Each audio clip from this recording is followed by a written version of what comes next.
नमस्कार मित्रांनो. इराणला दिलेली मुदत संपायला जेमतेम 9 तास उरलेले आहेत आणि ही मुदत संपायच्या आतच डोनाल्ड तात्या ट्रम्प यांनी आपल्या ट्रूथ या समाज माध्यमावर एक चेतावणी इराणसाठी दिलेली आहे. ती वाचूनही अनेकांचा थरकाप झाला. भारतात थरकाप झाला. इराणी लोकांचं काय झालं असेल मला कल्पना नाही. त्याच्यात त्यांनी म्हटलंय, a whole civilisation will die tonight. एक अख्खी संस्कृती आज मरण पावणार आहे. Never to be brought back again. पुन्हा कधीही येणार नाही आहे. I don't want that to happen but probably it will. म्हणजे मला असं व्हावं असं वाटत नाही, पण आता झालं तर मी काय करणार म्हणजे अशा प्रकारे. However now that we have complete and total regime change where different smarter and less radicalise minds prevail, maybe something revolutionary wonderful can happen, who knows. म्हणजे पहिले एक 9.5-10 कोटी लोकांचा देश उद्ध्वस्त करायची धमकी द्यायची आणि ते करून झाल्यावर त्यांनी सांगितलंय की आता आम्ही सगळी राजवट बदललेली आहेच आणि राजवट बदलून झाल्यावर एक अधिक हुशार, अधिक समजूतदार, कमी उग्रवादी, कट्टरतावादी राजवट आता इराणमध्ये आली आहे.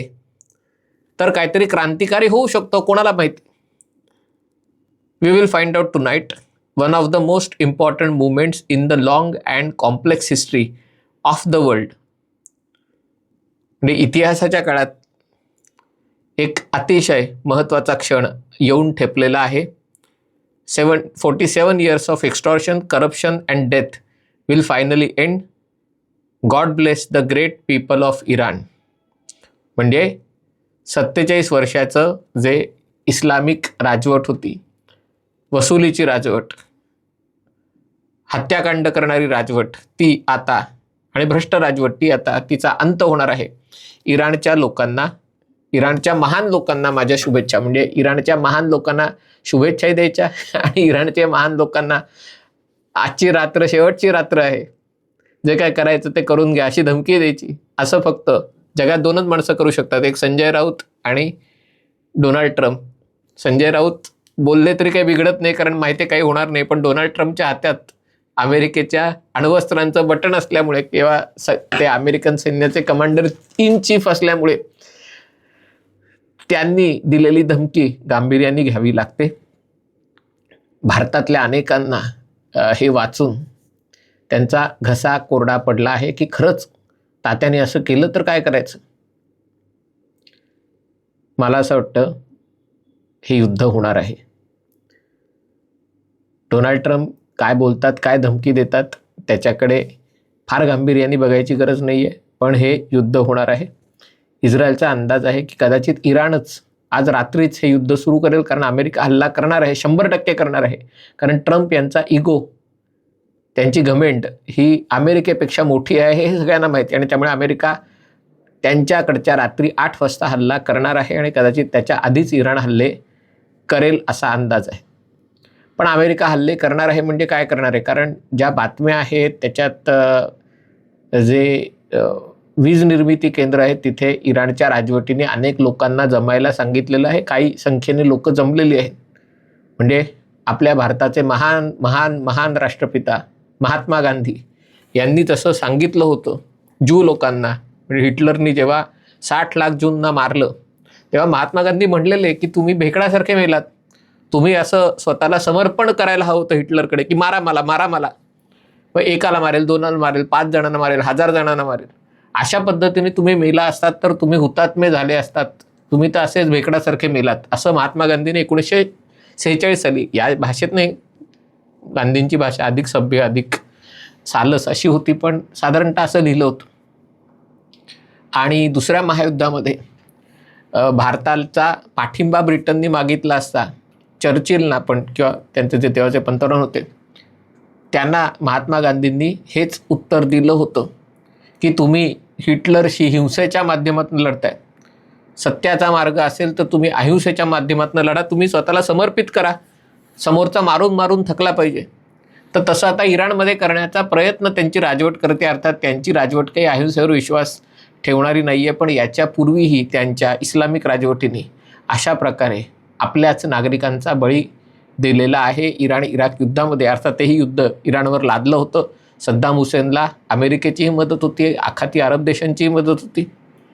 कारण 1979 साली क्रांती झाल्यावर इराणनी इस्लामिक क्रांती जगभर पोचवण्याचं, खास करून आखातात पोचवण्याचं घोषित केलं होतं आणि त्यामुळे आखाती अरब देशांना मोठ्या प्रमाणावर भीती वाटली होती. तेव्हापासून ही भीती त्यांच्या मनात आहे आणि त्यामुळे इराणची राजवट ठेचून काढावी यासाठी आखाती अरब देश अमेरिकेच्या पाठी लागलेले आहेत. आता त्यामुळे काय होईल याचा अंदाज बांधणं आवश्यक आहे. मी काही ज्योतिषी नाही आहे, पण मला असं वाटतं की सध्या जी परिस्थिती आहे त्याच्यामध्ये आरपारची लढाई हाच एक पर्याय आहे. तुम्ही म्हणाल काय मला वेड लागलं आहे का की अशा प्रकारे आरपारची लढाई करून हजारो लोक मारले जातील, अशा गोष्टींचं तुम्ही समर्थन करताय. हे मी त्याच्यामध्ये समर्थन किंवा विरोध करणारा कोणी नाही आहे, मी एक निरीक्षक आहे. आणि आत्ता अशी परिस्थिती आहे की इराणनी एका प्रकारे डोनाल्ड ट्रम्प यांच्या घमेंड, त्यांचा जो वृथाचा अभिमान आहे त्याला ठेच लावली आहे, ठेच त्यांना लागली आहे आणि त्यामुळे ते एखाद्या संतप्त वळूसारखे त्यांची अवस्था झालेली आहे. अमेरिकेच्या ज्या अटी शर्ती होती त्यांना वाटलं होतं की या अटी शर्तींच्या आधारावर आपण इराणला आपल्याकडे आपल्यासमोर झुकवू शकू. ज्या 15 अटी शर्ती आहेत त्याच्यामध्ये थोडक्यात इराणनी आपला अण्वस्त्र प्रकल्प, अण्वस्त्र कार्यक्रम रद्द करायचा, कायमसाठी स्वतःहून घोषित करायचं. जसं जपाननी अणुबॉम्बचा वापर केल्यावर दुसऱ्या महायुद्धात शरणागती पत्करली आणि या शरणागतीचा भाग म्हणून जपानला हे सांगण्यात आलं की तुम्ही कधीही सशस्त्र सेना उभारायची नाही, तुम्ही एक अतिशय बचावात्मक असं छोटंसं सैन्य ठेवायचं, याच्या पलीकडे तुम्ही. त्याचं जपानने ठरवलं असतं तर जपान आजही बलाढ्य देश म्हणून उभा राहू शकला असतं. जपानने रशियाला हरवलेलं, पण जपानला सैन्य उभं करण्यावर बंदी घालण्यात आली होती आणि त्याच्या बदल्यात मग जपानला हवी ती मदत करण्यात आली होती. जपान राखेतून उभा राहिलेला देश आहे दुसऱ्या महायुद्धानंतर, परंतु जपानला स्वतःचं संरक्षणाचं धोरण ठरवण्याचा अधिकार नाही आहे, ती जबाबदारी अमेरिकेवर आहे. अशा प्रकारची काहीतरी रचना इराणसाठी करायची की तुम्ही क्षेपणास्त्र ठेवायची नाही, तुम्ही अण्वस्त्र कार्यक्रम राबवायचा नाही आणि तुम्ही या सगळ्या आखाती अरब देशांना धमकावायचं नाही, तुम्ही इस्रायलशी संबंध ठेवायचे नसतील तर ठेवू नका, पण त्याच्या विरोधात कारवाया करायच्या नाही आणि त्याच्या बदल्यात तुम्हाला जे काही हवं आहे तुमचं सेल विकून ते आम्ही तुम्हाला देऊ, असं साधारणतः अमेरिकेच्या मनात हे होतं. इराणने ज्या अटी घातल्या, पहिले 5 मुद्दे सांगितले आणि नंतर जे 10 मुद्दे सांगितले, त्याच्यात इराणचं म्हणणं आहे आम्हाला खरं तर नुकसान भरपाई हवी होती, कारण तुम्ही गरज नसताना आमच्यावर हल्ला केलेला आहे, आम्ही काय अण्वस्त्र बनवतोय वगैरे कुठलाही पुरावा नाही, तुम्हीच वाटाघाटी करत होता, अचानक तुम्ही हल्ला केला, आता तो आमच्या अण्वस्त्र प्रकल्पांवर हल्ला करून तो संपलाय असं तुम्हीच घोषित केलंय, त्यामुळे तो आता विषय संपलेला आहे आणि त्यामुळे जो अण्वस्त्रांसाठी ज्या वाटाघाटी सुरू होत्या त्या संपलेल्या आहेत. पहिले आम्ही तुमच्याकडनं नुकसान भरपाई मागत होतो की आमच्यावर हल्ला केल्याबद्दल, आता आम्हाला नुकसान भरपाई नको, कारण तुम्ही ती द्याल असं काही अपेक्षा नाही आमची, पण होर्मुझच्या आखातावर आम्हाला आमचं नियंत्रण हवं आहे. आम्ही आणि ओमान मिळून, कारण 2 समोरासमोरचे देश आहेत, $20 लाख प्रत्येक जहाजाकडनं घेऊ, ते आम्ही आपापसात वाटून घेऊ आणि अशा प्रकारे जहाज खुलं करू, पण याच्या बदल्यात आम्हाला अमेरिकेने आमच्यावर जे निर्बंध टाकलेत की इराण आत्तापर्यंत आपलं तेल चीन वगळता बाकी देशाला विकत नाही, कारण ज्या देशाला तेल विकेल त्या देशावर अमेरिकेचे निर्बंध पडतील. अगदी म्हणून भारतानीही इराणकडनं तेल घेणं थांबवलं अमेरिकेच्या दबावापोटी. फक्त चीन हा असा देश आहे की जो इराणकडनं तेल घेतो आणि त्यामुळे हे निर्बंध आमच्यावरचे उठवायला पाहिजेत, ही इराणची मागणी आहे. आणि होर्मुझच्या समुद्रधुनीवर आमचा अधिकार असायला पाहिजे, ही इराणची मागणी. वरकरणी कोणालाही वाटलं याच्यात हरकत काय, अमेरिकेला याच्यात हरकत अशी आहे की होर्मुझच्या समुद्रधुनीवर इराणचं नियंत्रण असलं म्हणजे एका प्रकारे हे सगळे आखाती देश जे अमेरिकेचे त्यांच्या मांडवाखाली आहेत त्यांना तुम्ही इराणच्या मांडवाखाली टाकल्यासारखं आहे. आणि या प्रत्येक जहाजाच्या तिकडनं जाण्यातनं जर इराणला एवढे पैसे मिळाले तर इराण त्याचा वापर शस्त्रास्त्र निर्मितीसाठी करेल, त्याचा वापर त्या आखाती देशांना धमकावायला, इस्रायलला धमकावायला करेल आणि त्यामुळे यासाठी अमेरिका तयार नाही आहे. अमेरिकेच्या वर्चस्वाला आव्हान दिलं जातं आहे. इराण हे काही पैसे डॉलरमध्ये घेणार नाही, ते चिनी बँक अकाउंटमध्ये घेईल. आणि त्यामुळे याच्यातलं जर मार्ग निघत नसेल तर मग काय होतं की शेवटी युद्धाचा मार्ग आहे. म्हणजे महाभारतातही जेव्हा शिष्टाई असफल झाली, भगवान श्रीकृष्ण कौरवांना इथपर्यंत तयार होते की फक्त 5 गावं, म्हणजे 5 पांडव आहेत त्यांच्यासाठी प्रत्येकासाठी एक एक गाव का प्रांत म्हणजे जे असे एवढं फक्त त्यांना द्या. तेव्हा दुर्योधनाने सांगितलं की सुईच्या आग्रावर मावेल एवढीही जमीन तुम्हाला देणार नाही. आणि मग तेव्हा युद्ध करणं हाच पर्याय येतो. आता याच्यामध्ये अधिक वास्तवदर्शी काय होऊ शकेल, म्हणजे अमेरिका ट्रम्प काय बोलतात त्यांच्याकडे दुर्लक्ष करा, पण अधिक व्यवहार्य असं काय होऊ शकेल. कारण अमेरिकेलाही माहिती आहे की तुम्ही कितीही युद्ध केलं, इराण जर उद्ध्वस्त केलात, जोपर्यंत इराणी लोक इराणच्या राजवटीच्या पाठी आहेत, आणि खरं इराणच्या राजवटीच्या पाठी जेमतेम 15-20% लोक आहेत, पण इराण हे शेवटी संस्कृती आहे. आणि जेव्हा असं काही होतं तेव्हा लोक देशापाठी उभे राहतात. भारतात जर हे झालं तर भारतातही लोक कुठलंही सरकार असेल त्याच्या पाठी उभे राहतील.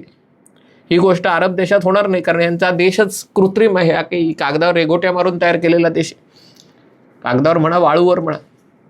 आणि त्यामुळे याच्यावर होणार नाही. सिंगापूरसारख्या देशामध्ये हे होणार नाही, कारण राष्ट्र ही संकल्पनाच तिथे आर्थिक सुबत्तेवर आधारित आहे. आणि त्यामुळे हे जर लोक जोपर्यंत इराणच्या सरकारच्या बाजूला आहेत ते हालअपेष्टा सहन करतील. पण इराणला आणि फार काही करायचं नाही आहे. त्यांनी 2 महिन्यातनं एकदा एखादं तेलाचं जहाज जरी उडवलं तरी पुढचा महिनाभर वाहतूक बंद राहते, कारण पुन्हा रिस्क कोणी घेत नाही. असं नाही की त्यांना जाणारं प्रत्येक जहाज त्याला लक्ष करायचं आहे. एक जहाज जरी त्यांनी उडवलं तरी वाहतूक थांबते. त्याच्यामुळे जागतिक परिस्थिती कोसळू शकते. आणि हे अमेरिकेला माहिती आहे, हे इराणला माहिती आहे. आणि त्यामुळे जर हे युद्ध थांबवायचं असेल तर अमेरिका काय करेल की किमान इराण स्वतःचं तेल विकू शकणार नाही, कारण स्वतः इराण जसं म्हटलं की जगातला दुसरा सगळ्यात मोठा नैसर्गिक वायू आणि 4थ्या क्रमांकाचं तेल इराणकडे आहे. आणि त्यामुळे किमान ते करणार नाही तर इराणच्या वीज निर्मिती प्रकल्पांवर, खास करून जे इराणच्या खुजेस्तान भागामध्ये जिथे इराणचं तेल मुख्यतः निघतं त्या भागाला वीज पुरवठा करणाऱ्या प्रकल्पांवर हल्ला केला. पुलांवर हल्ला करण्याचं हे लॉजिक काय तेही तुम्हाला सांगणं आवश्यक आहे की इराण हा सगळा पर्वतमय प्रदेश आहे. आणि त्यामुळे इराणमधली शहरं आहेत ते शहरं 2 डोंगर रांगांच्या मधल्या खोऱ्यामध्ये ही शहरं वसलेली आहेत. त्यामुळे एका शहरातनं दुसऱ्या शहरामध्ये जायला बरेचदा तुम्हाला बोगद्यातनं किंवा पूल क्रॉस करणं हे गरजेचं आहे. अशा प्रकारे जर पूल उद्ध्वस्त केले महत्त्वाचे इराणमधले, तर इराणच्या राजवटीविरुद्ध जर जनतेला आंदोलन करायचं असेल, रस्त्यावर उतरायचं असेल, तर ते चिरडण्यासाठी सैनिकांचं मोबिलायझेशन करणं इराणच्या राजवटीला अशक्य होईल, अवघड होईल. हा त्याच्या मागचा हेतू आहे. अर्थात हे करताना त्याच्यामध्ये नागरिक मारले जातील का, जाऊ शकतात या कारवाईत अमेरिकेच्या. पण हे जर अमेरिकेने 4-5 तासात केलं, कल्पनाने किती पूल पाडायला आवश्यक आहे, किती वीज निर्मिती प्रकल्पांवर हल्ला करणं आवश्यक आहे. पण असे हल्ले करून फारशी जीवितहानी न होता अमेरिका एकतर्फा माघार घेऊ शकते. अमेरिकेचं तसंही काही अडलेलं नाही आहे. इराणनी जर आखाती देशांच्या तेल टाक्यांवर, वायू प्रकल्पांवर हल्ले केले, नुकसान आपलं होणार आहे, नुकसान चीनचं होणार आहे, नुकसान जपानचं होणार आहे, नुकसान कोरियाचं होणार आहे, पाकिस्तान बांगलादेश डब्यात जाणार आहेत.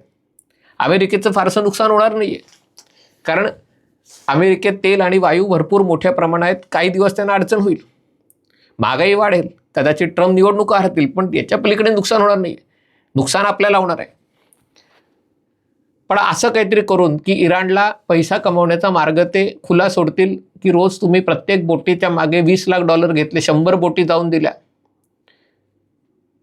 तर म्हणजे किती झाले 20 लाखाचे 2 कोटी, 2 कोटीचे $20 कोटी रोज तुम्हाला मिळाले, तर त्या पैशातून तुम्ही देश चालवू शकाल.